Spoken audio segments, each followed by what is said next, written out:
O salão principal do Palácio Guanabara Imperial, no Rio de Janeiro, brilhava naquela noite como se a cidade inteira tivesse sido convidada a fingir que riqueza era sinônimo de elegância. Lustres de cristal desciam do teto alto, refletindo luz sobre taças finas, arranjos de orquídeas brancas e vestidos que custavam mais do que muitos apartamentos pequenos.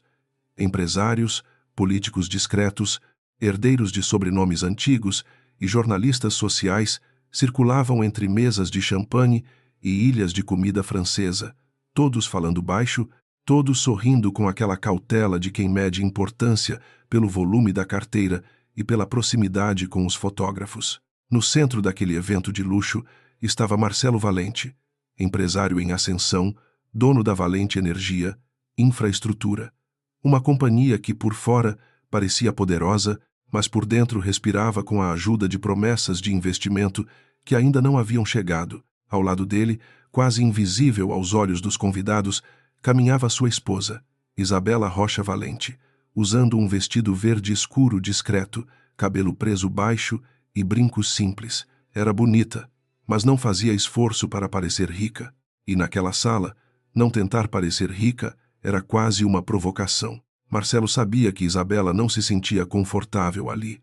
Ou talvez soubesse e preferisse chamar de timidez, porque timidez parecia defeito pequeno, enquanto desconforto exigia que ele perguntasse por quê. Nos primeiros minutos do evento, segurou a mão dela por hábito, mas a soltou assim que Dona Helena Valente, sua mãe, aproximou-se com Bianca Azevedo. Dona Helena usava um vestido prateado, um colar pesado e uma expressão de satisfação difícil de esconder. Bianca vinha ao seu lado, como se já tivesse sido apresentada ao mundo como futura senhora Valente. Vestido vermelho de corte ousado, cabelo impecável, sorriso calculado, perfume caro e a confiança de quem sabia que muitos na sala a preferiam à esposa legítima. Ela cumprimentou Marcelo com 2 beijos demorados, tocando seu braço com naturalidade íntima, e depois olhou para Isabela com um sorriso que não chegava aos olhos.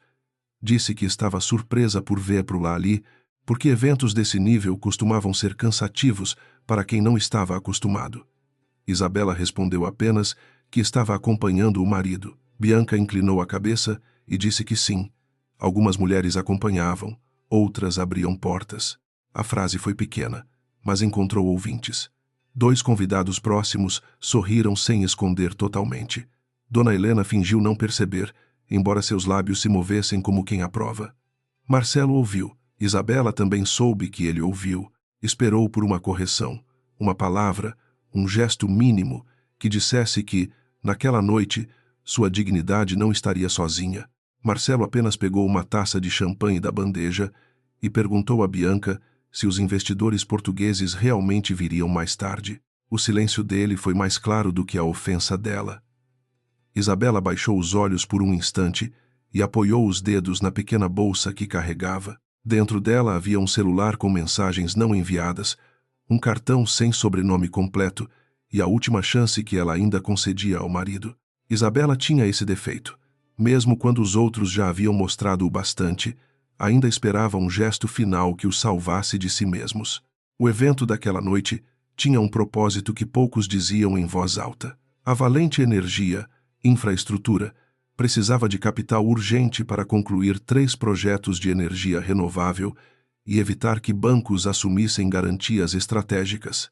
Marcelo passara meses tentando atrair investidores, mas o mercado estava desconfiado. A empresa tinha bons ativos, mas governança frágil, influência excessiva de Dona Helena e contratos assinados por vaidade antes de análise real. A esperança da família Valente estava em um possível aporte do Grupo Rocha Imperial, o maior conglomerado do país, com braços em finanças, energia, imobiliário e infraestrutura. Ninguém no salão sabia que a decisão final sobre esse aporte não dependia de um conselho distante, nem de um presidente inacessível em Brasília ou São Paulo. Dependia da mulher que Bianca acabara de chamar, com palavras educadas, de alguém que apenas acompanhava. Isabela observava tudo com a calma triste de quem conhece o final de uma cena antes dos atores. Nascera Isabela Rocha, filha única de Augusto Rocha, controlador do Grupo Rocha Imperial, mas passara os últimos anos usando apenas parte do nome da mãe em círculos sociais, evitando aparições, recusando entrevistas e deixando que o mundo pensasse que era uma moça simples de origem discreta. Não fez isso por vergonha. Fez por sobrevivência. Desde jovem, aprendera que, quando se nasce herdeira de um império, as pessoas se apaixonam primeiro pelo império, e só depois decidem se a pessoa também serve. Havia fugido de pretendentes escolhidos por estratégia, de alianças políticas disfarçadas de namoro, de homens que falavam de amor olhando para balanços patrimoniais. Marcelo, no início, parecia diferente. Conheceu-a sem saber o peso inteiro de seu sobrenome. Tratou sua simplicidade como descanso e dizia que queria uma mulher real, não uma fusão empresarial com sorriso. Isabela acreditou, talvez porque quisesse muito acreditar. Bianca, por outro lado, acreditava em outra história. Sabia que Marcelo estava perto de receber uma rodada de investimentos transformadora. O que não sabia era de onde vinha a aprovação final. Sua própria família, os Azevedo, mantinha fachada de influência, mas carregava dívidas discretas, propriedades comprometidas e relações internacionais mais decorativas do que úteis. Bianca precisava de Marcelo antes que Marcelo descobrisse que ela não era ponte para o capital. Era alguém tentando atravessar antes que a ponte desabasse. Dona Helena, seduzida por aparência e sobrenome, via nela uma mulher de nível, alguém capaz de vestir a ambição da família com luxo suficiente para enganar os mesmos investidores que já desconfiavam da gestão valente. Isabela, para a sogra, era o erro sentimental do filho. Uma esposa bonita, educada, mas sem brilho social, sem utilidade, sem peso. A ironia era tão grande que, se não doesse, seria quase cômica. Ao longo da noite, as provocações se tornaram menos veladas. Bianca comentava, sempre alto o suficiente, que Marcelo precisava de alguém que soubesse conversar com banqueiros sem parecer perdida. Dizia que a esposa de um empresário em ascensão deveria entender etiqueta internacional, não apenas sorrir com delicadeza. Dona Helena acrescentava que cada fase da vida exigia companhia adequada e que certas mulheres eram boas para tempos simples, mas não para impérios em construção. Marcelo permanecia calado, movendo-se entre grupos de convidados, aceitando elogios, fingindo que não via Isabela ser reduzida diante de todos. Em um momento, ela se aproximou dele perto da varanda e perguntou se poderiam ir embora depois do discurso. Ele respondeu que não era hora de sensibilidade, que aquele evento era decisivo, que Bianca estava ajudando com contatos importantes e que Isabela deveria tentar não criar desconforto. Ela repetiu, em voz baixa, que não era ela quem criava desconforto. Marcelo olhou para o salão e disse apenas que, naquela noite, precisava de paz. Paz. Isabela quase riu. A paz de Marcelo sempre parecia exigir que ela engolisse alguma humilhação. Voltou para dentro e ficou perto de uma mesa lateral, segurando uma taça de água que não bebia. Sentia o peso dos olhares, mas não por insegurança. Era uma sensação antiga, familiar, a de ser observada por pessoas que não sabiam nada e, justamente por isso, julgavam com tranquilidade. Bianca aproximou-se novamente, agora sem Dona Helena, acompanhada por duas mulheres da sociedade carioca. Disse que admirava a coragem de Isabela de comparecer, mesmo sabendo que aquele ambiente talvez não fosse gentil com quem não tinha preparo. Uma das mulheres soltou um riso curto. Isabela respondeu que preparo, às vezes, era apenas saber ficar em silêncio até a pessoa errada falar demais. Bianca estreitou os olhos. Pela primeira vez, a doçura dela rachou, a troca chamou atenção. Marcelo percebeu de longe e caminhou em direção a elas, mas não chegou a tempo de impedir o próximo movimento. Bianca, sentindo que precisava marcar território antes que a noite avançasse, elevou a voz. Disse que todos ali sabiam a verdade. Isabela era uma esposa de fachada, uma mulher sem berço, sem conexões, incapaz de estar à altura de Marcelo. Disse que, se tivesse um pouco de dignidade, sairia antes de prejudicar o futuro do marido. O salão começou a silenciar em círculos, como água parada recebendo pedra. Isabela sentiu os olhos de dezenas de convidados sobre ela. Procurou Marcelo. Ele estava ali, a poucos passos, pálido, tenso, mas calado. Bianca viu a hesitação dele e sorriu. Então, deu o golpe final. Aproximou-se de Isabela e disse que algumas mulheres só aprendiam o próprio lugar quando alguém tinha coragem de mostrar.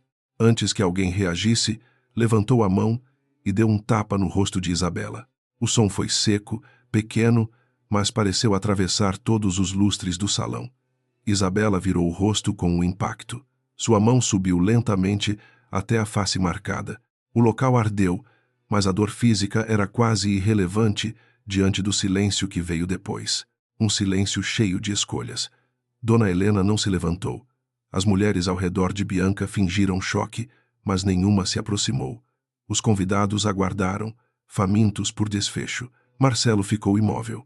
Isabela olhou para ele. Não para Bianca, não para Dona Helena, não para a multidão. Para ele. Havia naquele olhar a última pergunta de um casamento inteiro.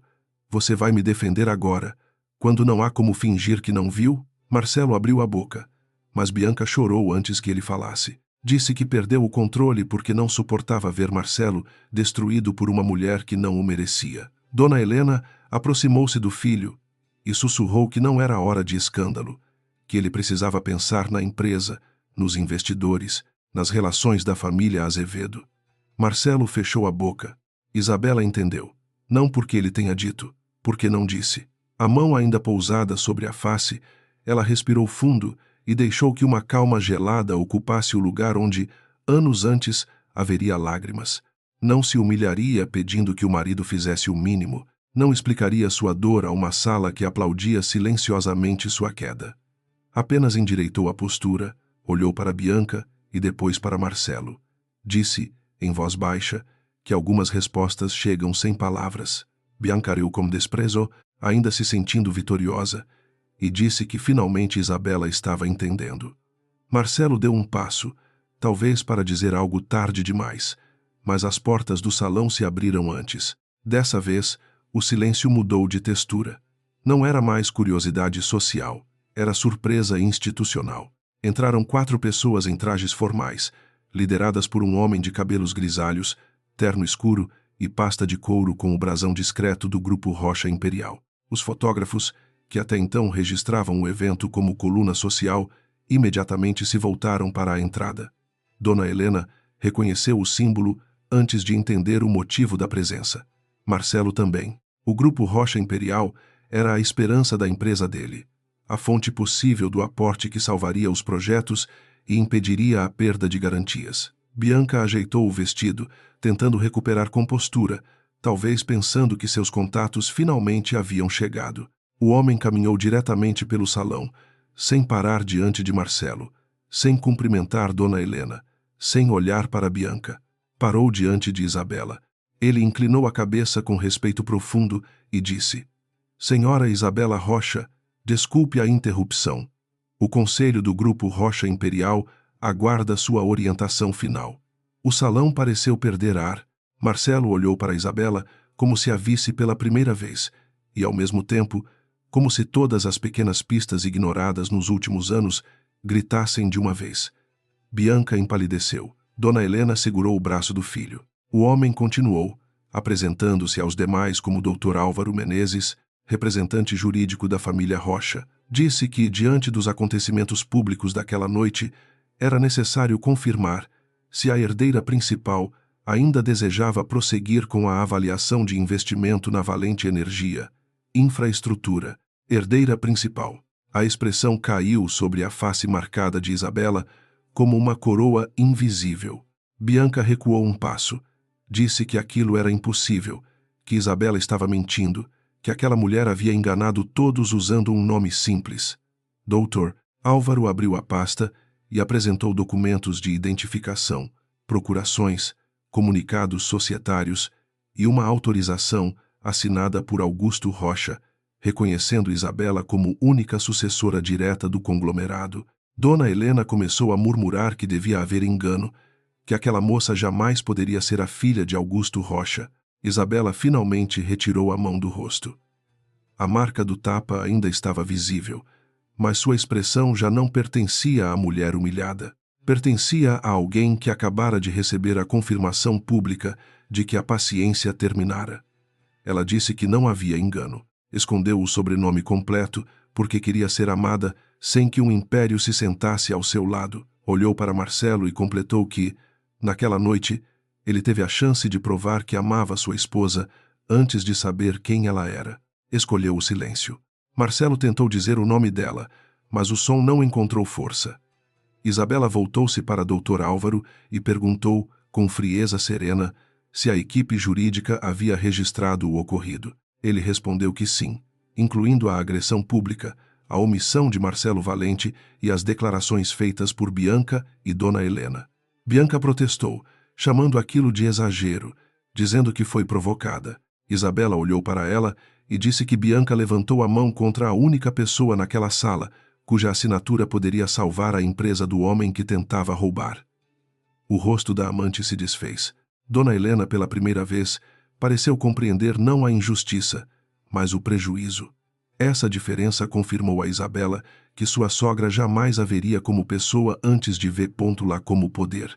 Na última cena do capítulo, Isabela pega a taça de água sobre a mesa, bebe um gole devagar e coloca-a de volta com a mesma calma com que suportou anos de pequenas humilhações. O salão inteiro observa, preso entre a vergonha e o medo financeiro. Marcelo está a poucos passos, incapaz de atravessar a distância que ele mesmo construiu. Bianca toca a própria mão, como se finalmente percebesse que o gesto que deveria expulsar a esposa ativou uma queda muito maior. Dona Helena tenta sorrir para Dr. Álvaro, mas ele mantém os olhos na herdeira. Isabela então diz que o investimento na Valente Energia, infraestrutura, será reavaliado imediatamente por risco moral, risco de governança e instabilidade familiar causada por interferência indevida de terceiros. A frase não é gritada. Não precisa. Ela atravessa o salão com mais força do que o tapa. E, enquanto os convidados entendem que acabaram de assistir à ruína pública de uma arrogância coletiva, Isabela passa por Marcelo sem tocar nele e caminha em direção à saída, seguida pelos representantes do maior grupo do país. A marca em seu rosto ainda arde, mas ela já não parece ferida. Parece uma assinatura prestes a decidir destinos. Muito antes de Bianca Azevedo levantar a mão contra Isabela, no salão do Palácio Guanabara Imperial, Isabela Rocha Valente havia aprendido que o peso de um sobrenome podia transformar amor em negociação antes mesmo que duas pessoas se beijassem pela primeira vez. Nascera Isabela Rocha Lira, filha única de Augusto Rocha, o homem por trás do Grupo Rocha Imperial, um conglomerado tão grande que muitos políticos pediam reunião com o mesmo cuidado com que outros pediam bênção. Desde menina, viu adultos mudarem de voz quando seu pai entrava, viu mulheres sorrirem para ela não por carinho, mas por cálculo, viu rapazes de famílias tradicionais serem aproximados em jantares disfarçados de encontros casuais. Cada gesto de afeto vinha acompanhado de pergunta escondida. Quanto ela herdaria? Quando assumiria? Quem controlaria sua assinatura? Qual família teria direito de sentar-se ao lado dela quando Augusto decidisse se afastar? Isabela cresceu cercada de luxo, mas também de uma solidão difícil de explicar a quem acha que riqueza compra liberdade. Muitas vezes, riqueza apenas troca a gaiola por uma sala maior.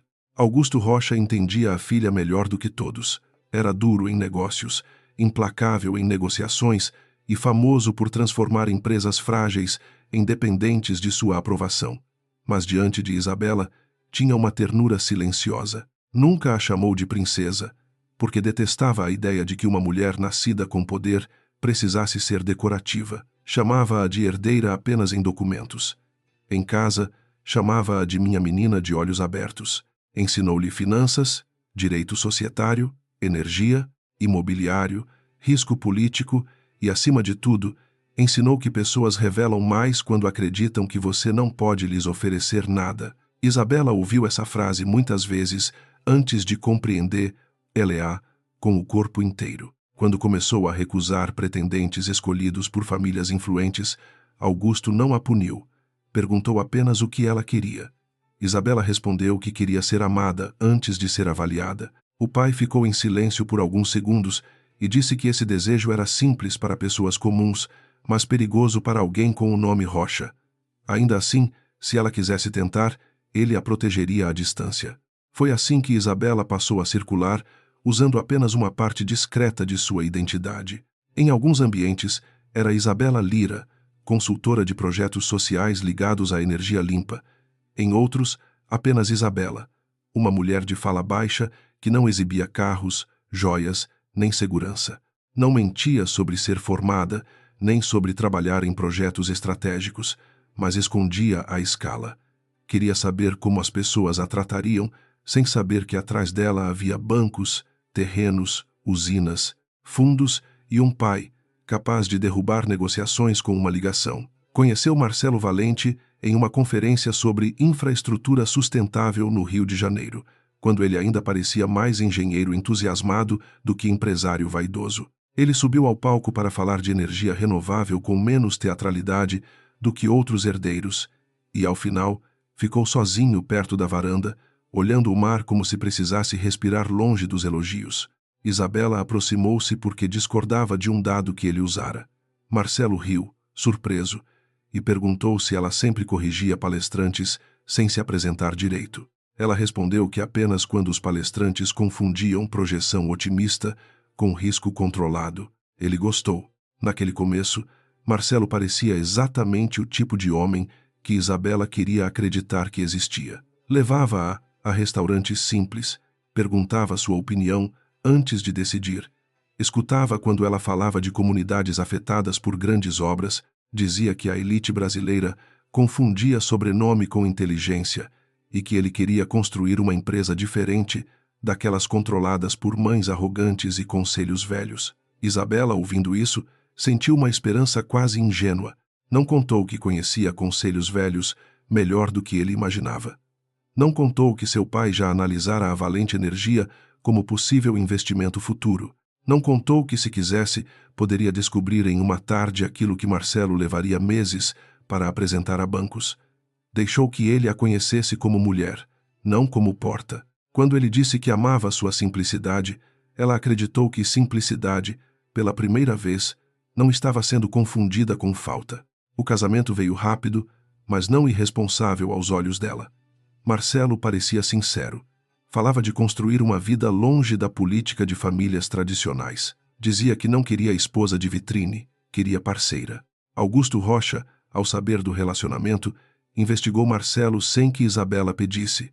Descobriu fragilidades na empresa, influência excessiva da mãe, ambição real e algum bom caráter ainda não testado. Chamou a filha ao escritório e disse que Marcelo talvez a amasse, mas ainda não sabia contrariar Dona Helena.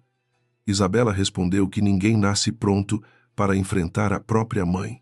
Augusto respondeu que era verdade, mas casamento não podia ser escola onde a esposa apanha as lições do marido. Ela achou a frase dura demais na época. Hoje, a marca no rosto no salão provaria que o pai fora mais profético do que cruel. Dona Helena Valente percebeu Isabela como ameaça menor no início. Não sabia do sobrenome completo, não sabia do pai, não sabia das ações, não sabia do grupo Rocha Imperial. Via apenas uma jovem bonita, educada e discreta demais para impressionar investidores. Aceitou o casamento porque Marcelo insistiu e porque naquele momento a empresa ainda não estava desesperada a ponto de exigir uma aliança social imediata. Mas nunca recebeu a nora com verdadeiro respeito. Chamava-a de querida com uma doçura que diminuía. Corrigia detalhes de roupa, sugeria cursos de etiqueta internacional, comentava que mulheres ao lado de empresários precisavam entender o peso de representar. Isabela respondia com silêncio medido. Marcelo, nos primeiros meses, ainda a defendia algumas vezes.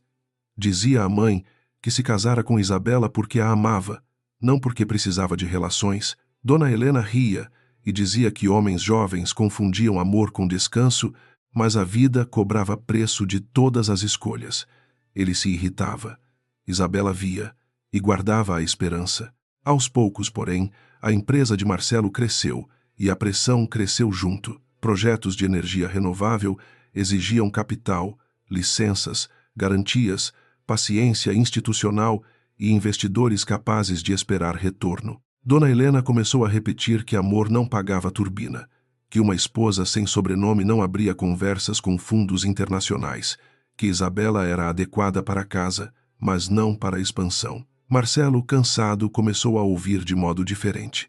Ainda abraçava a esposa à noite, ainda perguntava se ela estava bem, ainda parecia amá-la em momentos privados, mas em público passou a soltá-la mais depressa. Em eventos, deixava-a sozinha enquanto conversava com pessoas que a mãe indicava. Quando Isabela fazia perguntas técnicas sobre governança, ele dizia que aquele ambiente era hostil demais e que ela não precisava se preocupar. Quando ela sugeria transparência, antes de buscar aporte do Grupo Rocha Imperial, ele sorria e dizia que ela estava aprendendo termos difíceis.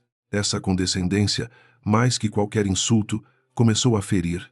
Isabela pensou muitas vezes em revelar tudo.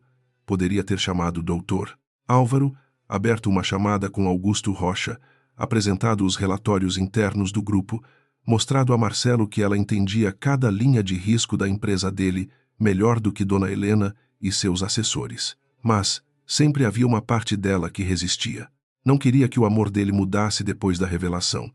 Não queria vê-lo endireitar a postura por medo do sogro bilionário. Não queria que Dona Helena passasse de desprezo à bajulação em uma tarde. Queria uma coisa simples e quase impossível: que Marcelo a protegesse quando acreditasse que ela era apenas Isabela. A cada silêncio dele, essa esperança perdia sangue. Ainda assim, ela lhe dava mais uma chance. Esse era seu defeito. Isabela sabia identificar risco em balanços, mas demorava a encerrar investimentos emocionais falidos. Bianca Azevedo entrou como resposta à fome de Dona Helena por aparência. Surgiu em um jantar beneficente, com vestido dourado, sobrenome conhecido, histórias sobre viagens, fotos com empresários estrangeiros e a segurança de quem sabe usar dívida como se fosse fortuna. Isabela percebeu a encenação desde o primeiro olhar. Bianca falava muito de relações e pouco de documentos. Citava investidores sem mencionar cartas de intenção. Exibia joias de família que, para olhos treinados, pareciam mais antigas do que livres.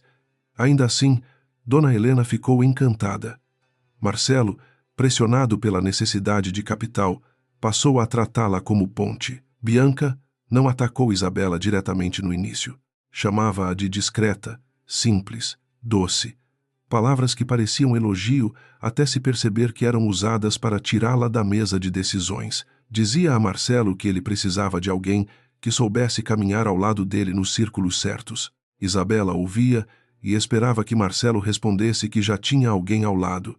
Ele raramente respondia. O pior não foram as provocações de Bianca, foi a adaptação de Marcelo a elas. No começo, ele parecia constrangido, depois, apenas cansado. Por fim, começou a repetir frases da mãe sem perceber. Disse que Isabela não precisava ir a todos os eventos, que talvez ficasse mais confortável em casa, que certos ambientes eram cruéis com quem não tinha experiência social. Isabela perguntou se ele queria poupá-la ou escondê-la. Marcelo disse que ela estava sendo injusta. Ela respondeu que injustiça era ser tratada como fraqueza, justamente pelo homem que prometera escolher a mulher real, não a vitrine. A discussão terminou sem gritos. Os casamentos raramente se quebram de uma vez. Muitas vezes se desfazem em frases educadas que ninguém corrige. Augusto Rocha acompanhava tudo à distância. Chamou Isabela algumas vezes, oferecendo proteção, revelação, intervenção. Ela recusava. Dizia que ainda queria ver até onde Marcelo iria sozinho. O pai respeitava, mas não gostava. Disse que dar última chance a alguém não significava oferecer infinitas oportunidades para a pessoa provar que não merece. Isabela respondia que sabia, mas não sabia com o coração. Quando o Grupo Rocha Imperial recebeu oficialmente o pedido de investimento da Valente Energia, Augusto perguntou se ela queria se afastar da avaliação por conflito pessoal. Isabela disse que não. Como herdeira principal, precisava analisar riscos, e talvez o maior risco fosse justamente o ambiente familiar que ela conhecia por dentro. Augusto, então, deixou a decisão final nas mãos dela. Se Marcelo demonstrasse governança, respeito e capacidade de separar empresa de vaidade, o aporte poderia prosseguir. Se demonstrasse o contrário, seria reavaliado. Isabela não disse a Marcelo. Queria ver o homem agir sem saber que a assinatura estava em casa. Na véspera do evento no Palácio Guanabara Imperial, Marcelo chegou tarde. Isabela estava na varanda, olhando as luzes do rio. Ele disse que a noite seguinte seria importante, que Bianca havia ajudado a atrair olhares certos, que Dona Helena estava ansiosa, que Isabela deveria tentar não se sentir deslocada. Ela perguntou com uma calma triste se ele tinha vergonha dela. Marcelo negou rápido demais. Disse que tinha medo de que ela sofresse. Isabela respondeu que sofria mais quando ele a retirava de cena antes mesmo que alguém a atacasse. Ele passou a mão no rosto, cansado, e disse que não podia lidar com drama conjugal antes do evento mais importante da empresa. Drama. A palavra decidiu parte da história. Isabela entrou no quarto, pegou o celular e enviou a Dr. Álvaro uma mensagem curta. Amanhã, mantenha a equipe por perto. Ainda darei a última chance. Foi por isso que, naquela noite de luxo, quando Bianca começou a provocar, Isabela não se surpreendeu. Ela observou Marcelo, observou Dona Helena, observou a sala. Cada frase de Bianca era menos importante que o silêncio dele. Quando Bianca disse que algumas mulheres acompanhavam e outras abriam portas, Isabela esperou. Quando Dona Helena sorriu, esperou. Quando Marcelo escolheu perguntar sobre investidores, em vez de defender a esposa, esperou. Não era passividade, era registro. Sua vida inteira havia lhe ensinado que quem decide precisa saber exatamente quando a decisão se torna inevitável. O tapa foi a última assinatura moral de Bianca. Mas o silêncio de Marcelo depois dele foi o carimbo final. Na última cena do capítulo, voltamos ao segundo em que a mão de Bianca atinge o rosto de Isabela. O salão prende a respiração. Isabela sente o ardor subir pela face, mas dentro dela algo fica quieto, quase frio. Não é ausência de dor, é o fim da esperança. Ela olha para Marcelo e vê o homem que, anos antes, dizia odiar vitrines, agora preso ao medo de perder investidores, mãe e aparência. Dr. Álvaro, já no corredor com a equipe Rocha Imperial, recebe da assistente a confirmação do ocorrido registrada em vídeo por convidados e seguranças. Ele pergunta se deve entrar. Isabela não precisa responder por telefone. Apenas toca a lateral da bolsa, onde está o dispositivo de emergência discreto. A mensagem chega. As portas se abrem minutos depois. E, enquanto Bianca acredita ter mostrado à esposa seu lugar, Isabela entende que finalmente poderá mostrar a todos o dela. Não como vingança improvisada, mas como conclusão de um teste que Marcelo falhou diante de testemunhas. Ela escondia o nome para ser amada como pessoa. Agora revelaria o nome para proteger a si mesma daquilo que confundiram com amor. Bianca Azevedo não nasceu pobre, mas cresceu com um medo quase físico da pobreza, e talvez por isso tenha aprendido cedo a transformar aparência em armadura. A família Azevedo ainda era convidada para festas, ainda aparecia em fotos de colunas sociais, ainda possuía sobrenome suficiente para abrir algumas portas, mas por trás dos vestidos, dos vinhos caros e das viagens cuidadosamente registradas, havia imóveis hipotecados, empréstimos renegociados, empresas sem liquidez e parentes que sorriam em público enquanto discutiam cobranças em salas fechadas. Bianca entendeu antes de muitos que, no mundo em que vivia, ruína só se tornava real quando os outros percebiam. Enquanto parecesse rica, continuaria sendo tratada como rica. Enquanto usasse joias certas, carros certos e palavras certas, ninguém perguntaria de onde vinha o dinheiro. Por isso, quando ouviu que Marcelo Valente estava perto de receber um investimento transformador para sua empresa de energia, não viu apenas um homem bonito e casado. Viu uma ponte e, para alguém afundando, ponte sempre parece destino. Sua aproximação com Marcelo foi calculada com paciência. Primeiro, apareceu em eventos onde a Valente Energia e Infraestrutura buscava prestígio. Depois, apresentou-se a Dona Helena como alguém que conhecia investidores portugueses, consultores suíços e famílias capazes de conversar com fundos internacionais. Nem todas as relações eram falsas, mas quase todas eram superficiais.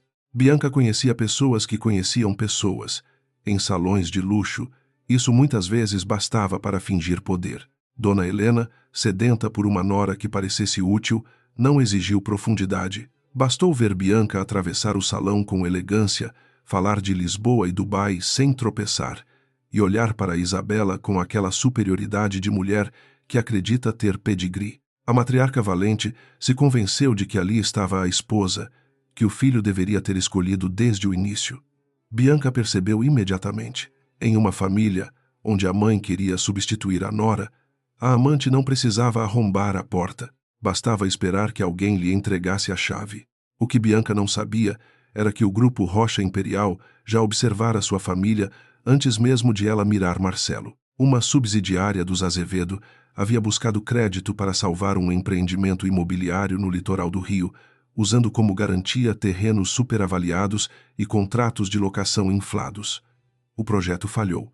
Parte da dívida foi absorvida por um fundo ligado ao mercado de energia, que mais tarde se conectou ao próprio grupo Rocha Imperial. Bianca não entendia todos os caminhos financeiros, mas sabia que havia notificações chegando a advogados da família e que alguns credores já não aceitavam promessas.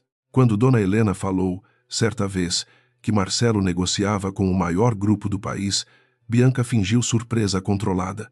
Por dentro, calculou. Se Marcelo recebesse o aporte, sua empresa se valorizaria, sua posição social subiria, e talvez ela conseguisse entrar como futura esposa antes que os credores da família Azevedo fechassem o cerco. Ela não precisava amar Marcelo profundamente.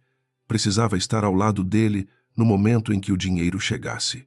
Isabela, para Bianca, parecia um obstáculo fácil. Era bonita, sim, mas silenciosa demais. Não usava joias de impacto, não disputava espaço em fotos, não mencionava viagens caras, não parecia interessada em ser temida. Bianca interpretou isso como fraqueza. Esse foi seu primeiro erro. O segundo foi acreditar que Dona Helena conhecia tudo sobre a própria nora. A matriarca dizia que Isabela vinha de uma família sem peso, que Marcelo havia se casado por impulso emocional, que a esposa não entendia o mundo dos negócios. Bianca ouviu aquilo como fato. Jamais imaginou que uma mãe, por preconceito, pudesse enxergar menos que uma desconhecida. Em sua lógica, se Isabela fosse alguém importante, Dona Helena saberia. Se tivesse dinheiro, Marcelo usaria. Se tivesse poder, a sala inteira já teria se curvado. Bianca conhecia mulheres que escondiam dívidas. Não conhecia mulheres que escondiam impérios. Dona Helena, por sua vez, tornou-se cúmplice da humilhação antes mesmo de o tapa acontecer. Não porque planejasse uma agressão física, mas porque passou meses ensinando Bianca que Isabela podia ser diminuída sem consequência. Em almoços, dizia que Marcelo precisava acordar para a realidade. Em reuniões familiares, comentava que Isabela era doce, mas não servia para a fase bilionária que a empresa buscava.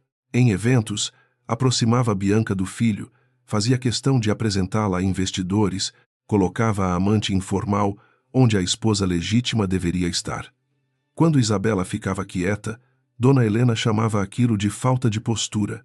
Quando tentava participar, chamava de intromissão.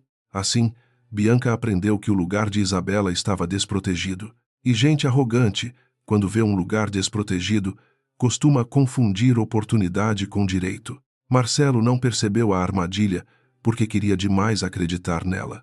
A empresa precisava de capital. Os bancos cobravam. Os projetos de energia renovável estavam no limite dos prazos e o aporte do grupo Rocha Imperial parecia a diferença entre expansão e colapso. Isabela tentara falar de governança, de auditoria, de interferência familiar, de riscos morais que investidores sérios avaliariam antes de assinar. Marcelo, pressionado, ouviu como crítica. Bianca falava em contatos e abria sorrisos. Isabela falava em transparência e abria feridas. Entre a mulher que prometia atalhos e a mulher que apontava rachaduras, ele começou a preferir o atalho, não porque fosse incapaz de amar Isabela, mas porque era fraco demais para admitir que a esposa talvez enxergasse a empresa melhor do que a mãe e a amante juntas. O orgulho masculino, quando ameaçado, chama a lucidez feminina de pessimismo. Bianca intensificou sua presença nas semanas anteriores ao evento. Enviava mensagens a Marcelo com nomes de supostos investidores, sugeria reuniões em lounges privados, aparecia com relatórios superficiais, mas encadernados com aparência sofisticada. Dona Helena a elogiava publicamente, dizendo que algumas mulheres sabiam criar pontes. Isabela observava. Uma vez, ao cruzar Bianca no corredor de um hotel após uma reunião, ouviu-a falar ao telefone em tom baixo. Bianca dizia que precisava estar oficialmente ligada à Valente antes da assinatura do aporte e que depois disso os Azevedo teriam margem para renegociar. Isabela não interrompeu, apenas guardou a frase: poderia ter mandado, doutor Álvaro, investigar e expor tudo naquele mesmo dia. Não fez. Ainda esperava que Marcelo percebesse o desequilíbrio. Ainda esperava que, diante de uma humilhação menor, ele se levantasse. Esse era o erro de Isabela. Ela dava aos outros a chance de serem melhores, mesmo quando eles já se acostumavam a ser piores. No dia do evento, Bianca chegou decidida a transformar incômodo em expulsão moral.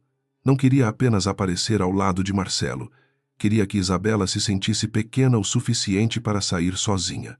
Acreditava que uma esposa ofendida em público, sem apoio do marido, escolheria desaparecer para preservar dignidade. Então Bianca ocuparia o espaço vazio sem precisar exigir divórcio. A estratégia era cruel, mas elegante aos olhos dela. Provocar, medir o silêncio de Marcelo, usar Dona Helena como escudo e, se necessário, chorar para parecer vítima de uma esposa desequilibrada. O tapa não estava totalmente planejado desde o começo. Surgiu quando Isabela respondeu com calma demais, quando disse que preparo era saber ficar em silêncio até a pessoa errada falar demais. Aquela frase tocou algo que Bianca não suportava: a possibilidade de ser vista. A mão subiu antes que sua inteligência conseguisse calcular o custo. Depois do tapa, Bianca esperou o velho roteiro. Isabela choraria ou sairia. Marcelo ficaria constrangido, mas imóvel. Dona Helena protegeria a imagem da família. Os convidados comentariam que a esposa pobre perdeu postura diante de uma mulher de mais nível. No dia seguinte, jornais sociais falariam de tensão conjugal, talvez sem mencionar agressão. Bianca se apresentaria como mulher apaixonada que perdeu o controle por ver Marcelo sofrer. Tudo cabia em uma narrativa aceitável para aquele mundo. O que ela não esperava era a calma de Isabela. A forma como a esposa tocou o rosto marcado sem desabar. A forma como olhou para Marcelo, não pedindo socorro, mas encerrando uma contagem. Bianca sentiu um desconforto rápido, quase instintivo. Era como se tivesse batido em uma porta, acreditando ser madeira frágil e ouvido. Do outro lado, o som de aço. Quando o Dr. Álvaro Menezes entrou no salão, Bianca primeiro pensou que fosse parte da comitiva de investidores que ela tanto prometera. Seu coração quase se aliviou. Talvez pudesse converter o escândalo em demonstração de força, aproximar-se deles, sorrir, explicar que a situação era doméstica. Mas o advogado não olhou para ela.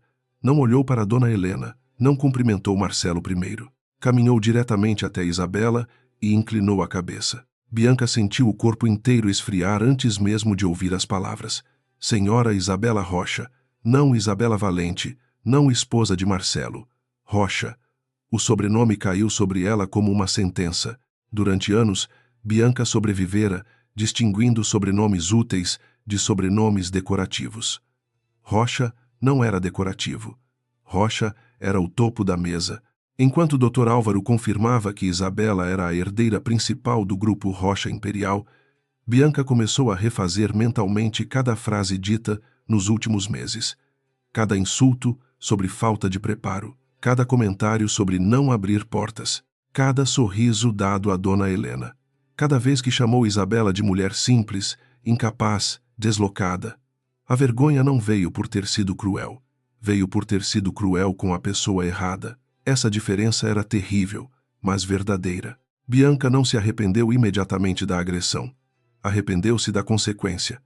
Pessoas como ela não temem injustiça, temem cálculo mal feito. E naquela noite, seu cálculo havia errado por um império inteiro. Dona Helena também tentava reorganizar o mundo. A mulher que julgara a nora inútil agora percebia que a empresa do filho dependia da mão que acabara de ser marcada por Bianca. Sua primeira reação não foi pedir desculpas a Isabela. Foi olhar para Dr. Álvaro e tentar sorrir, como se a situação ainda pudesse ser convertida em cordialidade. Isabela viu. Aquilo confirmou o que já sabia. Dona Helena não se chocou com o tapa. Chocou-se com o nome Rocha. Não lamentou a humilhação da nora. Lamentou o risco do investimento. Essa percepção fechou qualquer fresta de ternura que Isabela ainda pudesse ter pela família Valente. Havia pessoas ali preocupadas com a marca no rosto dela apenas porque a marca talvez custasse milhões. Marcelo, por sua vez, parecia dividido entre 3 choques. O primeiro era descobrir quem Isabela era. O segundo era compreender que ela não precisou enganá-lo para testá-lo. Bastou permitir que ele revelasse quem se tornava quando pensava que ela não tinha poder. O terceiro, talvez o mais doloroso, era perceber que o silêncio dele fora registrado não apenas por convidados, mas pelo próprio coração da esposa. Quando ela disse que ele teve a chance de protegê-la antes de saber quem ela era, Marcelo abriu a boca e não encontrou argumento. Porque não havia. Ele poderia dizer que estava pressionado pela empresa, que Bianca o confundiu, que Dona Helena influenciou, que o evento era decisivo, mas nenhuma dessas frases mudava o fato essencial. Uma mulher foi agredida diante dele, e ele calculou antes de defendê-la. Isabela viu o cálculo, e o amor, quando vê cálculo no lugar de proteção, aprende a sair. Na última cena do capítulo, enquanto Isabela deixa o salão escoltada por Dr. Álvaro e pela equipe Rocha Imperial, Bianca permanece parada perto da mesa de champanhe, sentindo a mão que deu o tapa pesar como se pertencesse a outra pessoa. Dona Helena tenta seguir Isabela, dizendo que tudo pode ser conversado com maturidade, mas Dr. Álvaro bloqueia o caminho com educação gelada e informa que qualquer comunicação futura será feita por via formal. Marcelo não se move por alguns segundos. Depois dá um passo. Mas Isabela já está distante. Ele chama seu nome uma vez. Ela para apenas o suficiente para olhar por cima do ombro. Não há lágrimas, não há grito, apenas a marca no rosto e uma calma que parece definitiva. Bianca entende, Dona Helena entende, e finalmente Marcelo entende.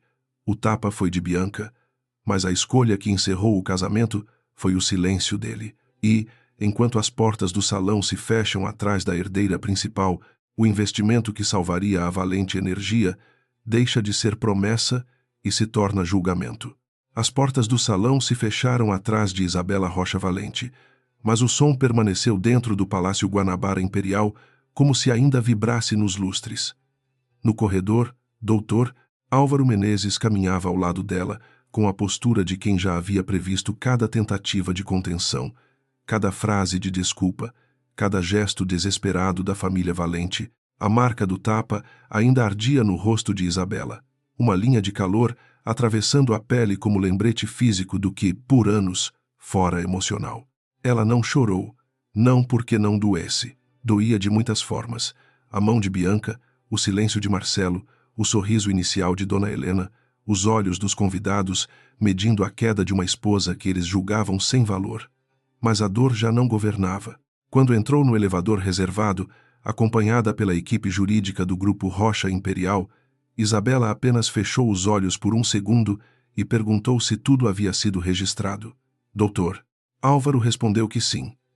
Vídeo do salão, áudio parcial, testemunhas, identificação da agressora, omissão pública de Marcelo Valente, comentários de Dona Helena e reação posterior ao reconhecimento da herdeira principal. Isabela abriu os olhos e disse que então a reunião de investimento mudaria de natureza. Não seria mais avaliação de oportunidade, seria avaliação de risco moral. Dentro do salão, Marcelo continuava parado no mesmo lugar, como se a ausência de Isabela tivesse deixado um buraco que nenhuma música, nenhuma desculpa e nenhum investidor conseguiria preencher. Bianca tentava recuperar o fôlego, segurando a mão que usara para bater na esposa dele, agora consciente demais do próprio gesto. Dona Helena aproximou-se do filho e começou a falar rapidamente, dizendo que aquilo fora uma encenação, que Isabela enganara todos, que uma mulher que escondia ser filha de Augusto Rocha não podia se fazer de vítima, que o Grupo Rocha Imperial ainda poderia ser convencido se Marcelo agisse com diplomacia. Diplomacia. A palavra pareceu grotesca, diante da face marcada de Isabela, que ele ainda via na memória. Marcelo virou-se lentamente para a mãe e perguntou se ela havia entendido o que acabara de acontecer. Dona Helena respondeu que sim, que haviam descoberto que a nora era muito mais perigosa do que parecia. Ele fechou os olhos por um instante. Não era isso. Ou talvez fosse exatamente isso que mostrava o abismo entre eles. A mãe não havia visto uma mulher ser agredida. Vira uma assinatura ameaçada. Bianca tentou tocar o braço de Marcelo, mas ele se afastou. O gesto foi pequeno, porém suficiente para fazer a sala perceber que o eixo começava a mudar. Ela disse que perdeu o controle porque Isabela a provocou, que qualquer mulher apaixonada reagiria ao ver o homem que ama preso a uma esposa mentirosa. Marcelo a encarou como se a palavra apaixonada tivesse perdido o sentido. Perguntou se ela sabia algo sobre Isabela antes daquela noite. Bianca negou rápido demais. Disse que ninguém sabia, nem Dona Helena, nem ele, nem os convidados, e que isso provava que Isabela era manipuladora. Marcelo, ainda pálido, respondeu que talvez provasse apenas que eles nunca se interessaram em conhecer, além da utilidade que imaginavam que ela não tinha. Bianca ficou sem resposta por meio segundo. Dona Helena interveio, dizendo que não era hora de culpar a própria família, pois a empresa precisava do investimento. Marcelo olhou para a mãe e, pela primeira vez naquela noite, respondeu em voz alta, o suficiente para ser ouvido por quem ainda estava perto. A empresa precisava de integridade antes de precisar de dinheiro. A frase não o absolvia, mas mostrava que a vergonha começava a encontrar linguagem. Na manhã seguinte, a Valente Energia, Infraestrutura, recebeu uma notificação formal do Grupo Rocha Imperial. A carta não tinha adjetivos, não mencionava traição conjugal, não falava em escândalo social. Era pior, técnica, fria, precisa. Informava que, diante dos acontecimentos registrados publicamente no evento do Palácio Guanabara Imperial, o processo de aporte financeiro ficava suspenso para reavaliação imediata de risco de governança, risco reputacional, interferência familiar indevida, falha de liderança executiva e ausência de mecanismos internos de prevenção a abuso de poder em ambientes estratégicos. Marcelo leu cada linha em silêncio, sentado em seu escritório, enquanto Dona Helena andava de um lado para o outro, dizendo que aquilo era vingança disfarçada de governança. O diretor financeiro da empresa, um homem prático chamado Renato, teve a coragem de dizer que, do ponto de vista de um investidor institucional, a carta fazia sentido. Uma empresa cujo CEO não consegue intervir quando a própria esposa é agredida em evento público por uma pessoa ligada a interesses paralelos transmite risco de liderança. Dona Helena mandou que ele medisse as palavras. Marcelo não. Disse apenas que Renato continuasse. Poucas horas depois, Dr. Álvaro convocou uma reunião emergencial na sede do Grupo Rocha Imperial, no Rio. Marcelo foi convidado como representante da Valente Energia, mas o convite deixava claro que Dona Helena não teria fala sem autorização formal e que Bianca Azevedo estava expressamente proibida de participar de qualquer ambiente, reunião, chamada ou troca de documentos ligada à avaliação do aporte. Dona Helena considerou aquilo uma humilhação. Marcelo respondeu que humilhação foi Isabela sair do salão com a marca de um tapa enquanto ele calculava relações. A mãe o encarou como se não reconhecesse o filho. Disse que ele estava deixando a culpa falar. Ele respondeu que talvez a culpa fosse a primeira coisa honesta que sentia desde que começou a permitir que todos explicassem sua esposa por ele. Dona Helena abriu a boca para retrucar, mas Renato, ainda presente, baixou os olhos. A empresa inteira começava a perceber que o problema não era apenas o capital suspenso, era a estrutura familiar que transformara a esposa do CEO em alvo e a amante em agente informal de negócios. Na sede do Grupo Rocha Imperial, Isabela recebeu os relatórios antes da reunião. Estava em uma sala ampla, com vista para a Baía de Guanabara, usando um conjunto branco de corte impecável. A marca no rosto havia diminuído, mas ainda era visível sob a maquiagem leve. Augusto Rocha entrou sem bater, privilégio raro até para ele, e olhou para a filha com a ternura contida de um homem acostumado a controlar impérios, mas impotente diante da dor dela.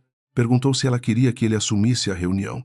Isabela respondeu que não. Ele disse que poderia encerrar o investimento imediatamente, executar as garantias indiretas e deixar a Valente Energia aprender o custo de levantar a mão contra sua filha.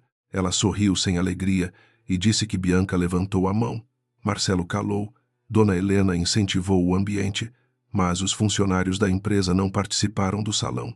Augusto assentiu, orgulhoso e triste. Disse que essa era a diferença entre herdar poder e merecê-lo. Saber que força não precisa atingir inocentes para provar que existe. Quando Marcelo chegou, não encontrou a esposa sentada em uma cadeira lateral, como acontecia nos eventos em que Dona Helena a abandonava. Encontrou Isabela à cabeceira da mesa, com Dr. Álvaro à direita, Augusto Rocha ao fundo, alguns conselheiros do grupo e uma tela exibindo o nome Valente Energia, Infraestrutura, sob a categoria Reavaliação de Risco. Ele parou por um instante antes de se sentar. A diferença de posição era tão evidente que doía. Isabela não se levantou para cumprimentá-lo. Disse apenas que a reunião começaria. Marcelo assentiu e ocupou a cadeira indicada. Dona Helena, que insistira em acompanhá-lo, foi colocada em um assento de observadora, sem microfone ativo. Esse detalhe a feriu quase tanto quanto a suspensão do investimento. Ela passou a vida falando acima de mulheres que julgava menores. Agora precisava pedir permissão para ser registrada em ata. Dr. Álvaro abriu a reunião, relatando os fatos do evento. Comentários depreciativos de Bianca Azevedo, omissão de Marcelo Valente diante da agressão pública, interferência de Dona Helena Valente em favor de uma pessoa sem função formal na empresa, possível tentativa de vincular a imagem corporativa da Valente Energia à família Azevedo, sem análise de risco e ausência de protocolo de governança para separar vida íntima, influência familiar e negociação financeira.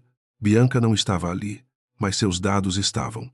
Em seguida, a equipe do Grupo Rocha apresentou um dossiê sobre os Azevedo. Dívidas em renegociação, propriedades comprometidas, relações internacionais sem contrato vinculante, tentativas de se aproximar da Valente Energia, após surgirem rumores de aporte do Grupo Rocha Imperial. Dona Helena ficou vermelha. Marcelo olhou para a tela e compreendeu que Bianca não era ponte. Era alguém tentando subir no navio antes que ele afundasse ou fosse salvo. Isabela falou pela primeira vez depois da exposição técnica. Sua voz era baixa, mas cada palavra parecia organizada antes da dor. Disse que ocultou seu sobrenome porque passou a vida sendo desejada por causa dele. Disse que se casou com Marcelo, acreditando que ele amava a mulher que conheceu na varanda de uma conferência, não a herdeira que poderia salvar sua empresa. Disse que não exigiu ser colocada em pedestais, nem pediu que ele confrontasse investidores por ela, nem revelou que a decisão final sobre o aporte estava próxima de sua mesa. Pediu apenas, de modo silencioso e repetido, que fosse tratada com respeito quando todos achavam que não tinha poder. Olhou para Marcelo e completou que, na noite anterior, diante de convidados, ele teve uma oportunidade simples. Não proteger uma herdeira, mas proteger sua esposa. Ele escolheu esperar. Marcelo inclinou a cabeça. A palavra esperar, dita assim, parecia uma condenação. Ele tentou responder sem se defender. Disse que falhou. Dona Helena se mexeu na cadeira, incomodada, mas ele continuou. Disse que permitiu que a pressão da empresa, a ambição da mãe e as promessas vazias de Bianca ocupassem o lugar onde deveria ter colocado a dignidade da esposa. Disse que quando viu Bianca bater em Isabela, pensou em investidores antes de pensar em justiça. A frase foi difícil de pronunciar, e justamente por isso pareceu verdadeira. Isabela não suavizou. Respondeu que aquele reconhecimento era importante para a ata, mas não bastava para reconstruir confiança. O Grupo Rocha Imperial não avaliava apenas arrependimento, avaliava a estrutura. Se uma empresa dependia do humor de uma matriarca e do acesso informal de uma amante para negociar seu futuro, o risco era alto demais. Marcelo assentiu. Disse que aceitaria condições. Dona Helena finalmente pediu a palavra. Isabela permitiu. A matriarca começou com uma tentativa de dignidade. Disse que, se houve excesso no evento, todos estavam sob pressão. Que Bianca perdera o controle. Sim, mas Isabela também escondera sua origem, criando um ambiente de desconfiança. Que Marcelo estava entre a família e uma esposa que não fora transparente. Isabela ouviu sem interromper. Quando Dona Helena terminou, Respondeu que transparência de sobrenome não era requisito para não ser humilhada. Disse que ninguém precisava saber que ela era Rocha para saber que não se deve permitir que uma mulher seja chamada de inútil em público e agredida em seguida. Dona Helena tentou retrucar, mas Augusto Rocha falou pela primeira vez. Sua voz era calma e pesada. Disse que, como pai, ele gostaria de responder com raiva. Como controlador de grupo, responderia com procedimento. E o procedimento começava com o afastamento de Dona Helena de qualquer influência sobre a negociação. A matriarca empalideceu. Marcelo não a defendeu. Esse silêncio, diferente do salão, não era covardia. Era limite. As condições foram apresentadas em seguida. A Valente Energia só poderia retomar a avaliação de aporte se Marcelo aceitasse afastamento temporário da presidência executiva, permanecendo como diretor técnico sob supervisão de um comitê independente. Dona Helena seria removida de qualquer conselho consultivo, formal ou informal, ligado à empresa. Bianca Azevedo seria proibida de acessar reuniões, documentos, eventos estratégicos e qualquer ambiente onde o nome Valente estivesse associado a negociações com o Grupo Rocha. Haveria auditoria completa dos contratos assinados nos últimos 2 anos, revisão das relações com famílias que se apresentaram como intermediárias e criação de política contra interferência afetiva ou familiar em decisões corporativas. Além disso, Marcelo deveria assinar uma declaração pública reconhecendo a agressão sofrida por Isabela, a falha de proteção e a ausência de vínculo formal de Bianca com a empresa. Dona Helena sussurrou que era humilhante. Isabela respondeu que humilhante era precisar de contrato para ensinar respeito básico. Marcelo pediu os documentos. Leu em silêncio. Seus advogados cochicharam, apontaram riscos, sugeriram ajustes. Ele ouviu, mas não tentou transformar a negociação em disputa de ego. Perguntou apenas se os empregos seriam preservados durante a auditoria. Isabela respondeu que essa era a razão de o investimento não ter sido encerrado imediatamente. O Grupo Rocha tinha interesse nos projetos e nas equipes técnicas, mas não sustentaria uma governança contaminada. Marcelo olhou para ela com algo que parecia gratidão, mas não ousou expressar como afeto. Disse que assinaria o aceite preliminar. Dona Helena segurou seu braço. Disse que ele entregaria a empresa à mulher que os enganou. Marcelo retirou o braço com cuidado e respondeu que entregaria a empresa a regras que talvez a salvassem da família que a estava destruindo. Dona Helena ficou imóvel. A frase encerrou um ciclo. Pela primeira vez, Marcelo escolheu uma verdade contra a vontade da mãe diante de Isabela. Tarde demais para o casamento. Talvez ainda há tempo para a empresa. Depois da assinatura preliminar, Isabela suspendeu a reunião por 15 minutos. Saiu para o terraço interno da sede, onde o ar úmido do rio parecia menos pesado que a sala. Marcelo a seguiu apenas até a porta e perguntou se poderia falar. Ela pensou por alguns segundos e permitiu, mantendo a porta de vidro aberta. Ele não pediu que ela voltasse. Talvez finalmente entendesse que pedir isso naquele momento seria indecente. Disse apenas que sentia vergonha. Isabela respondeu que vergonha podia ser útil se não se transformasse em pedido de pena. Ele assentiu. Disse que, quando se casou com ela, acreditava amá-la de verdade. Isabela olhou para a Bahia e respondeu que talvez acreditasse mesmo. O problema era que ele a amava, enquanto o amor não competia com capital, mãe e ambição. Quando competiu, perdeu. Marcelo fechou os olhos. Não havia defesa possível. Ele perguntou se ela algum dia planejou revelar o sobrenome. Isabela respondeu que sim. Pensou em contar muitas vezes. Quase contou nas noites em que ele parecia cansado demais para carregar tudo sozinho. Quase contou quando recebeu o dossiê da Valente Energia sobre a mesa do pai. Quase contou na véspera do evento, quando perguntou se ele tinha vergonha dela. Mas, a cada quase, Marcelo oferecia mais um motivo para ela esperar. Disse que, no fim, o tapa de Bianca apenas tornou público o que o casamento já dizia em silêncio. Ele precisava saber que ela era poderosa para entender que ela não era descartável. Marcelo perguntou se ela o odiava. Isabela tocou de leve a face ainda sensível. Respondeu que ódio seria simples demais. O que sentia era luto por ter sido tão paciente com quem confundiu sua paciência com falta de valor. Quando voltaram à sala, a decisão estava encaminhada. O investimento não seria cancelado, mas ficaria condicionado a uma fase de auditoria e governança. Isso salvava a Valente Energia do colapso imediato, mas retirava o controle emocional da família. Dona Helena saiu da reunião sem cumprimentar Isabela. Bianca, ausente, recebeu notificação formal, proibindo contato com representantes do Grupo Rocha e alertando sobre possíveis medidas por agressão pública, difamação e tentativa de interferência em negociação estratégica. Marcelo permaneceu até assinar todos os documentos necessários. Ao final, Isabela levantou-se. Dr. Álvaro recolheu as pastas. Augusto Rocha passou pela filha e apenas tocou levemente seu ombro, gesto de pai que queria abraçar, mas respeitava a armadura que ela ainda precisava usar. Isabela agradeceu com um olhar. Na última cena do capítulo, Marcelo fica sozinho na sala de reunião por alguns minutos depois que todos saem. Sobre a mesa, há a cópia da declaração que ele terá de assinar publicamente. As palavras são duras. Reconheço que minha esposa, Isabela Rocha Valente, foi vítima de agressão pública. Reconheço minha falha em intervir. Reconheço que Bianca Azevedo não representa a Valente Energia, infraestrutura. Reconheço a necessidade de governança independente. Ele lê cada reconheço como uma pá, retirando terra de cima de uma verdade que ele tentou não ver. Do outro lado do corredor, Isabela entra no elevador com Dr. Álvaro. Ele pergunta se ela está bem. Ela responde que estará. Ao chegar ao térreo, flashes aguardam do lado de fora, mas Isabela atravessa sem falar. Não precisa explicar a marca no rosto.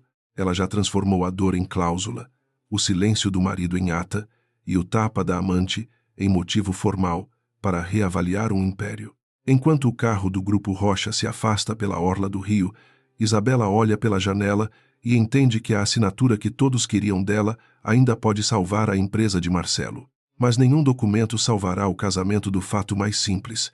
Ele só aprendeu seu valor depois que o mundo inteiro foi obrigado a chamar Elá de herdeira. A declaração pública de Marcelo Valente foi divulgada na manhã seguinte, sem música, sem flores e sem qualquer palavra capaz de enfeitar o que acontecera. Em linguagem direta, ele reconheceu que Isabela Rocha Valente havia sido vítima de agressão pública durante um evento corporativo. Reconheceu sua própria falha em intervir no momento da violência, declarou que Bianca Azevedo não possuía vínculo formal com a Valente Energia, infraestrutura, e confirmou a abertura de uma auditoria independente exigida pelo Grupo Rocha Imperial. Para o mercado, era uma nota de governança. Para a sociedade carioca, era a confirmação de um escândalo.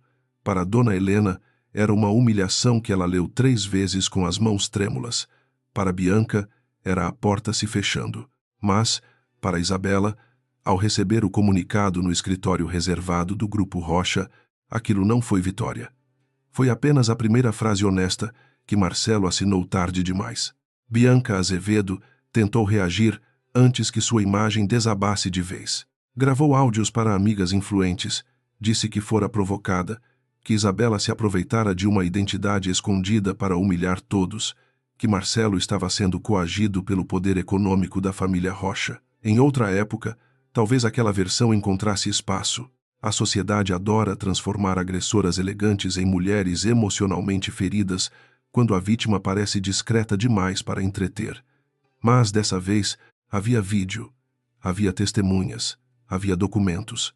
E, mais importante, havia o dossiê financeiro dos Azevedo, que começou a circular entre advogados antes de chegar às rodas sociais.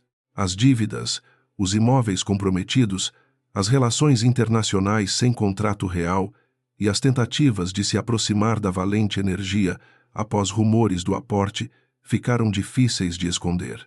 Bianca descobriu que um tapa podia durar 1 segundo, mas a mão que o dava podia carregar anos de intenção. Dona Helena também tentou salvar o próprio lugar. Procurou Marcelo na sede da empresa, usando o tom de mãe ferida que antes sempre funcionava. Disse que ele estava destruindo a família por culpa, que Isabela havia mentido sobre quem era, que uma esposa honesta não esconderia um império do marido. Marcelo a ouviu em pé, ao lado da janela de seu escritório, com a declaração pública já assinada sobre a mesa. Respondeu que Isabela escondera poder para tentar ser amada como pessoa, enquanto eles haviam mostrado desprezo justamente porque acreditavam que ela não tinha poder algum. Dona Helena rebateu que não era desprezo, era preocupação com o futuro da empresa. Marcelo perguntou, então, se ela teria permitido Bianca humilhar Isabela, caso soubesse que Isabela era a filha de Augusto Rocha. A matriarca abriu a boca, mas nenhum som saiu. A resposta estava no silêncio. Ele assentiu com tristeza e disse que esse era exatamente o problema. A mãe não aprendera a respeitar a nora, apenas aprenderia a temer a herdeira. A auditoria começou com força. Contratos assinados sob influência de Dona Helena foram revisados, reuniões informais com famílias bem relacionadas foram suspensas e qualquer intermediário sem função legal perdeu acesso a documentos estratégicos. A Valente Energia, que antes parecia uma empresa em ascensão apoiada por relações sociais, revelou-se mais frágil do que Marcelo admitia.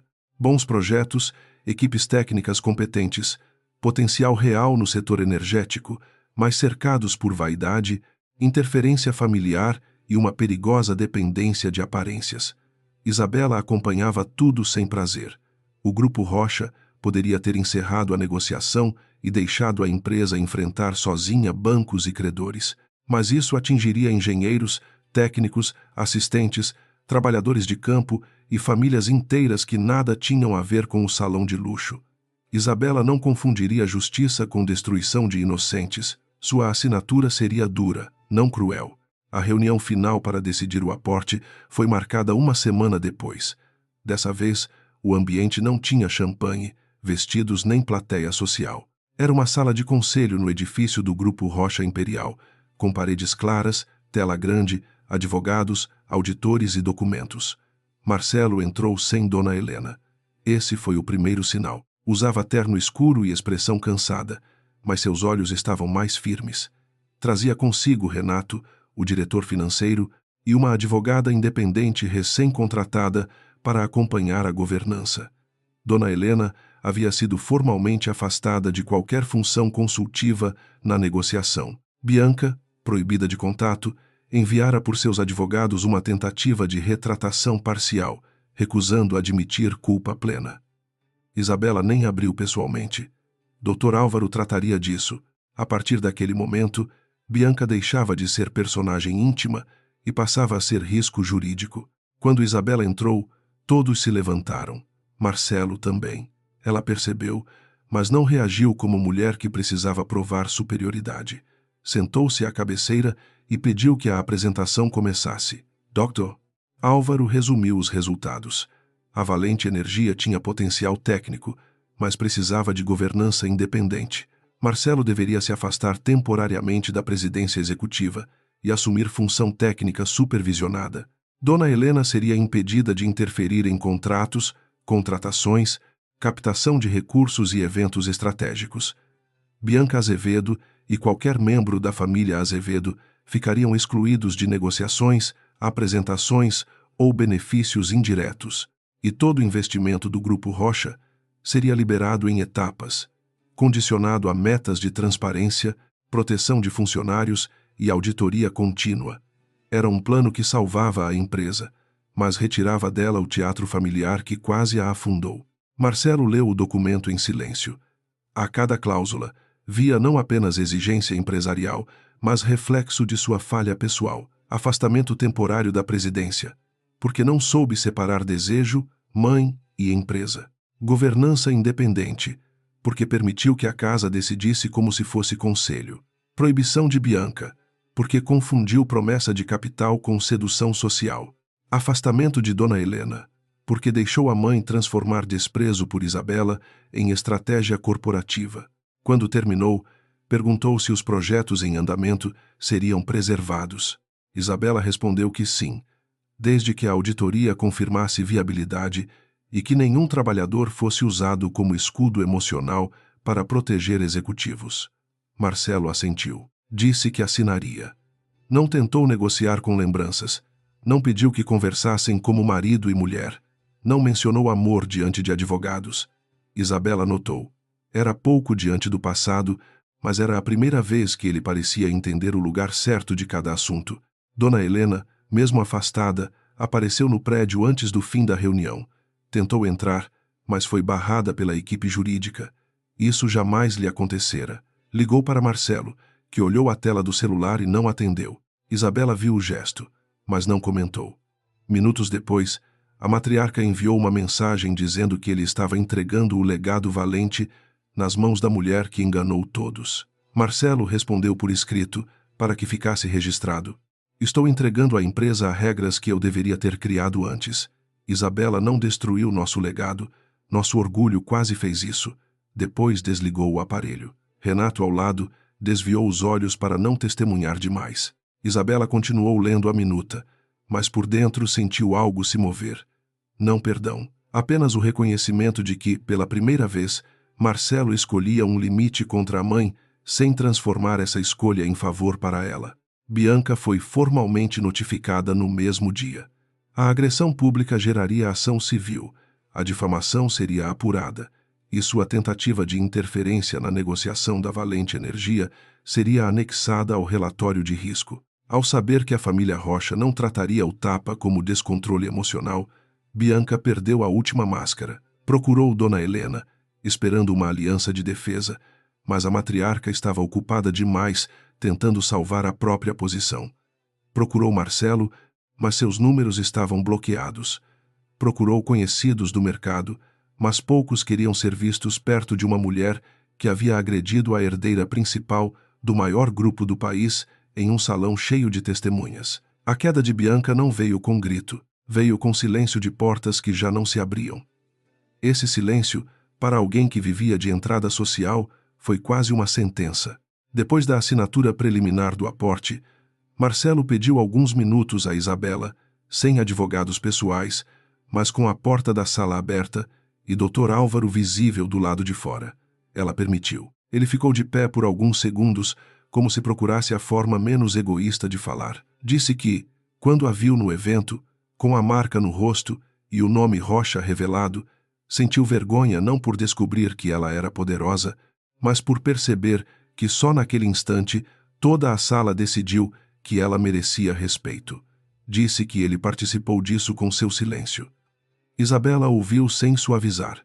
Ele continuou, dizendo que talvez tivesse amado a versão dela que não exigia coragem dele.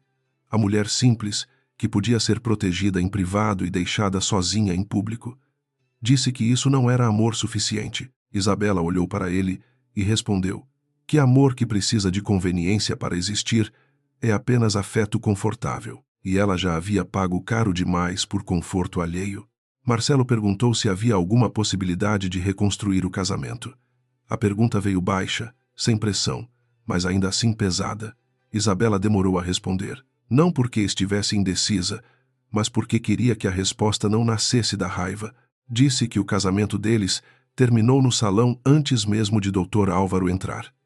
Terminou quando Bianca levantou a mão e ele mediu consequências antes de medir a dignidade da esposa. O que restava agora eram contratos, responsabilidades e, talvez, com o tempo, uma forma madura de respeito. Mas respeito tardio não era casamento. Marcelo aceitou a frase como quem aceita uma sentença já esperada. Perguntou se ela o odiava. Isabela tocou a face, onde a marca já estava quase invisível, e respondeu que não. O ódio ainda o colocaria no centro. Ela queria tirá-lo de lá. Nos meses seguintes, a Valente Energia começou a se reestruturar. O aporte do Grupo Rocha Imperial foi liberado em fases, condicionado a relatórios rígidos. Marcelo passou a trabalhar sob supervisão, mais concentrado nos projetos técnicos do que nas aparições sociais. Renato ganhou mais autonomia. Uma mulher indicada pelo Grupo Rocha assumiu a presidência interina. Dona Helena perdeu o acesso a reuniões e, por algum tempo, tentou agir pelos bastidores, mas encontrou portas fechadas e atas bem redigidas. A empresa, paradoxalmente, melhorou quando a família deixou de usá-la como extensão de orgulho. Isabela recebia os relatórios sem envolver emoção. Sua assinatura salvou os projetos, mas não resgatou o passado. Ela fazia questão de lembrar disso a si mesma sempre que alguém comentava que Marcelo parecia mudado. Dona Helena pediu para encontrá-la apenas uma vez. Veio ao escritório do Grupo Rocha Imperial, sem joias pesadas, sem voz arrogante, mas ainda carregando no corpo o hábito de mandar. Disse que talvez tivesse julgado Isabela mal. Isabela respondeu que talvez era uma palavra pequena demais para quem assistiu a uma agressão e se preocupou primeiro com o investimento. A matriarca baixou os olhos. Disse que queria preservar o futuro do filho. Isabela respondeu que preservar o futuro de um filho adulto à custa da dignidade de outra mulher não era maternidade, era idolatria. Dona Helena ficou em silêncio. Isabela continuou, dizendo que não precisava de pedido de desculpa social. Precisava apenas que a família Valente cumprisse as restrições e nunca mais usasse o nome dela para abrir portas sem autorização. A conversa terminou sem abraço. Algumas reparações são formais porque o dano destruiu o espaço da intimidade. Quanto a Bianca, sua imagem social levou meses para parar de sangrar. O processo civil seguiu. Parte de suas dívidas familiares veio à tona. Os supostos contatos internacionais desapareceram quando a imprensa começou a pedir nomes. Em uma nota curta, ela pediu desculpas pela reação inadequada, mas Isabela rejeitou a formulação por meio de Dr. Álvaro. Não fora reação inadequada, fora agressão, fora humilhação calculada, fora tentativa de expulsar uma esposa da própria história. A linguagem importava. Pessoas poderosas e seus satélites adoravam reduzir violência a excesso, fraude, a confusão, preconceito à opinião. Isabela não permitiria que chamassem o tapa por nome menor. Um ano depois, a Valente Energia apresentou seu primeiro relatório positivo sob a nova governança. Os projetos foram retomados, empregos preservados, dívidas reorganizadas e o aporte convertido em participação estratégica. Marcelo compareceu à reunião de avaliação final, agora sem o brilho arrogante dos eventos antigos. Ao final, agradeceu ao Grupo Rocha pela oportunidade de reestruturar. Não agradeceu a Isabela pessoalmente diante de todos. Talvez tenha entendido que expô-la a uma gratidão pública seria outro modo de usar seu nome. Quando a reunião terminou, deixou sobre a mesa uma carta curta endereçada a ela. Isabela só a leu mais tarde. Nela, Marcelo dizia que não pediria volta, nem esquecimento, nem perdão imediato. Dizia apenas que agora entendia que a assinatura que ele perdeu não era a do investimento, mas a da confiança dela, e que passaria a vida tentando não repetir, com qualquer pessoa, o erro de medir dignidade pelo poder que ela revelava. Na última cena, Isabela retorna sozinha ao Palácio Guanabara Imperial, não para um evento, mas para uma reunião privada em uma das salas menores do prédio. O salão onde recebeu o tapa está vazio, sendo preparado para outra festa. Ela para por alguns segundos diante da porta aberta. Os lustres estão apagados, as mesas ausentes, o piso limpo como se nada tivesse acontecido. Mas ela lembra.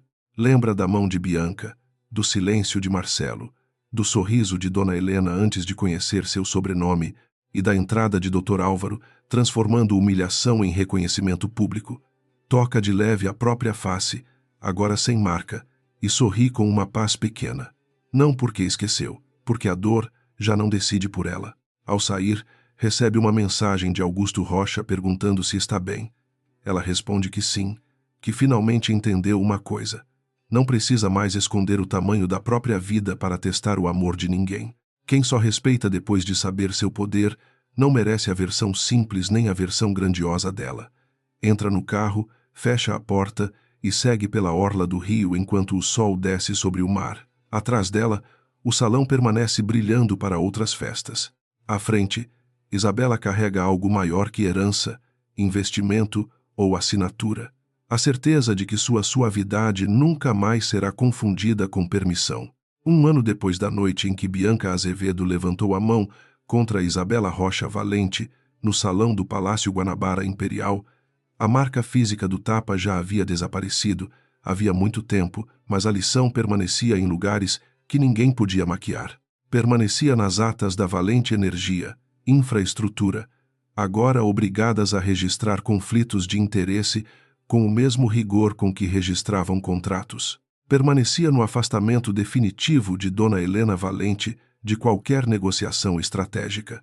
Permanecia na queda social de Bianca, que jamais conseguiu transformar agressão em reação emocional, porque Isabela se recusou a aceitar palavras pequenas para atos grandes. Permanecia, sobretudo, na própria Isabela, não como ferida aberta, mas como lembrança de que suavidade sem limite vira convite para a crueldade dos outros.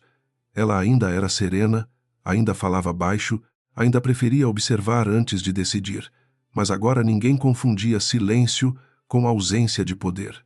O Grupo Rocha Imperial havia aprovado o investimento na Valente Energia em etapas, sob condições duras e públicas.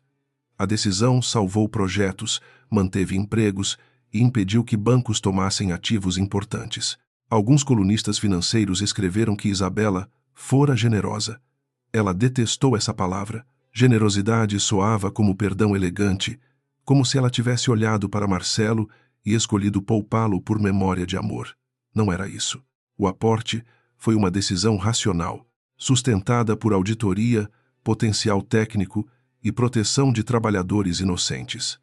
Isabela não confundia justiça com destruição. Aprendera com Augusto Rocha que poder usado apenas para esmagar inimigos acaba parecido demais com a arrogância que pretende punir. O que ela fez foi mais difícil. Salvou a empresa sem devolver à família Valente o direito de comandar como antes. A empresa respirava, mas agora respirava por regras, não por sobrenomes. Marcelo mudou, mas não da forma dramática que novelas ruins gostam de vender. Não apareceu com flores diante da sede do Grupo Rocha, não fez discursos públicos sobre amor, não pediu para recomeçar a cada reunião. Talvez, no início, tenha desejado fazer tudo isso. Mas, Dr. Álvaro Menezes, com sua educação fria, deixara claro que qualquer tentativa de usar emoção para atravessar limites seria registrada como pressão indevida. Marcelo entendeu, ou aprendeu a entender. Passou a chegar às reuniões com relatórios revisados, perguntas técnicas e respostas objetivas. Quando falava com Isabela, chamava-a de Senhora Rocha, no ambiente profissional. Não por ironia, mas por reconhecimento do lugar que ele antes ignorara. Nas primeiras vezes, esse tratamento a feriu de modo estranho, porque lembrava a distância criada entre os dois. Depois, percebeu que era melhor assim. Algumas relações só podem ser reconstruídas, se um dia forem, depois que cada pessoa aprende onde termina o próprio direito. Bianca tentou voltar à vida social usando a velha habilidade de se apresentar como vítima sofisticada. Disse a amigos que Isabela havia escondido o sobrenome para testar todos, que Marcelo fora manipulado por culpa, que o tapa tinha sido um erro isolado em uma noite de pressão. Mas o mundo que antes a recebia com champanhe agora fazia perguntas que ela não queria responder. Por que sua família tentou se aproximar de Marcelo exatamente quando o aporte do Grupo Rocha era esperado? Por que suas dívidas não haviam sido mencionadas? Por que ela se colocava em reuniões onde não tinha função formal? Por que agrediu uma mulher e depois tentou diminuir o ato? A queda social não veio como tempestade, veio como portas que se abriam cada vez menos. O silêncio dos convites cancelados foi mais duro que qualquer grito. Bianca descobriu que prestígio alugado exige pagamento constante, e ela já não tinha crédito. Dona Helena Valente foi a pessoa que mais demorou a compreender que havia perdido algo maior que influência. Nos primeiros meses, dizia a quem quisesse ouvir que Isabela humilhara a família, que uma herdeira verdadeira deveria ter sido honesta desde o começo, que Marcelo fora colocado contra a mãe pelo poder dos Rocha. Mas, em reuniões formais, sua opinião já não alterava decisões. Em eventos, ninguém lhe perguntava mais sobre o futuro da Valente Energia. Em casa, Marcelo já não levava cada frase dela como sentença. Um dia, durante um almoço pequeno, ela comentou que Isabela sempre fora boa em parecer vítima. Marcelo pousou os talheres e respondeu, sem elevar a voz, que a vítima não precisou parecer nada. Todos viram a agressão e o silêncio dele. Dona Helena ficou imóvel. A partir daquele dia falou menos. Talvez não por arrependimento pleno, mas porque percebeu que sua versão já não governava o filho. Isabela, por sua vez, começou a fazer algo que antes evitava: aparecer. Não em capas de revistas por vaidade, nem em festas para provar superioridade, mas em encontros públicos sobre governança, sucessão feminina e responsabilidade empresarial. Durante anos, escondera o nome Rocha para escapar de homens que a desejavam por interesse. Depois do tapa, entendeu que esconder-se também tinha um custo. Havia mulheres que precisavam ver uma herdeira dizer, sem pedir desculpas, que poder feminino não era ameaça quando usado para criar limites. Em uma palestra no Rio, perguntaram se ela se arrependia de ter ocultado a identidade no casamento. Isabela pensou antes de responder. Disse que se arrependia de ter acreditado que precisava diminuir a própria vida para descobrir se era amada. O auditório ficou em silêncio. Então, ela completou que amor verdadeiro não exige que a pessoa entre menor, para que o outro se sinta suficiente. Augusto Rocha assistia a essa transformação com orgulho discreto. Certa tarde, em sua casa no Rio, chamou a filha para caminhar no jardim. Disse que, quando ela era jovem, temia que o sobrenome Rocha a aprisionasse. Agora, via que ela finalmente carregava o nome, sem deixá-lo carregá-la. Isabela sorriu. Disse que ainda não sabia se isso era liberdade completa. O pai respondeu que liberdade completa talvez nem existisse para quem nasce cercado de expectativas, mas havia escolhas mais honestas. Ela concordou. Contou que às vezes ainda pensava em Marcelo, não com saudade simples, mas com tristeza pelo homem que ele poderia ter sido se tivesse aprendido a defender ela antes de perdê-la. Augusto não a julgou. Disse apenas que algumas pessoas entram em nossa vida para nos amar, outras para revelar onde ainda aceitamos pouco. Marcelo, talvez, tivesse feito as duas coisas.